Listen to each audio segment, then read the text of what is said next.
Bonjour et bienvenue pour ce nouveau Davotologie.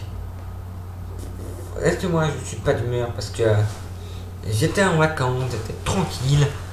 Il a fallu que les deux autres zozos là, viennent me récupérer. Bon, abracadabra, pif paf pou, patate ballon, c'est parti.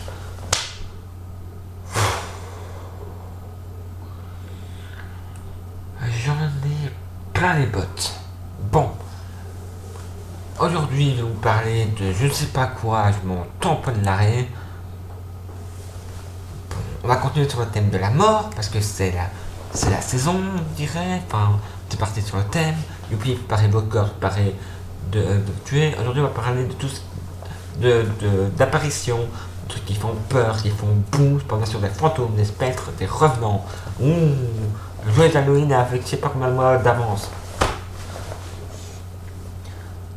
Alors, liés à au-delà, le fantôme et le revenant sont des êtres très distincts l'un de l'autre.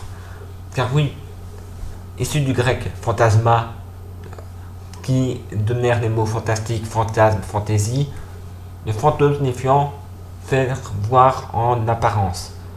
Mais un fantôme n'est pas que cela. Bah oui, en fait le fantôme est pris entre deux plans, soit des vivants et soit des morts. Il apparaît comme une image pour les vivants. En fait, le mort refuse de quitter le monde des vivants pour finir d'accomplir une tâche inachevée, ou ayant une mort trop crade, le traumatisme l'empêche de partir aussi. Mais bon. En fait, les fantômes ont différents noms, selon les contrées, les domaines, les univers. Mais il est revenant dans le conte populaire, le spectre dans les romans d'épouvante, ombre en philosophie.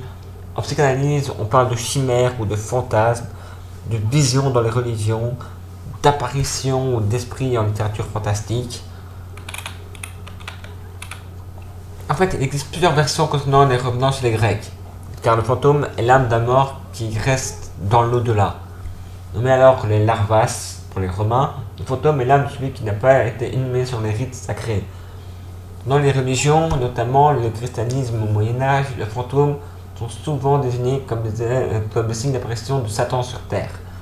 Même pour les autres religions, en fait. La plupart du temps, les fantômes ne sont jamais bons signes. Moyen, à l'époque, pour justifier la présence de leur donner un côté maudit afin d'amener la population vers le culte.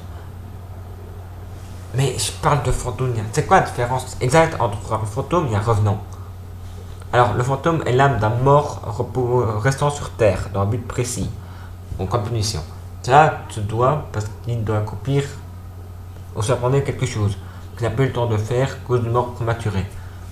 Soit parce qu'il est revenu prévenir l'un des siens d'un danger imminent, pour obtenir une preuve de son vivant. La faveur du fantôme, le revenant, lui, est une mort injuste et tragique, une mort indigne. Avide de vengeance, il revient donc hanter les vivants jusqu'à son assassin paye son crime. Donc, on va reprendre. Le fantôme est quelqu'un qui veut juste se faire pardonner. Un revenant veut se venger.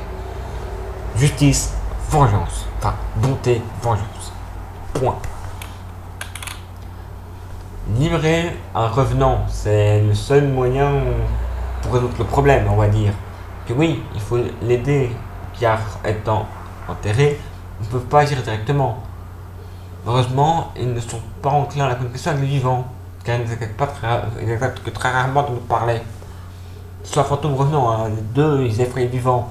En même temps, tu vois un truc blanc qui fait c'est sûr que si tu n'aimes pas les paranormaux ou tout de genre, ou tu n'aimes pas la mythologie, tu te cagnes dans le froc et tu détales. Parce qu'en fait, si les vivants aiment les chasser,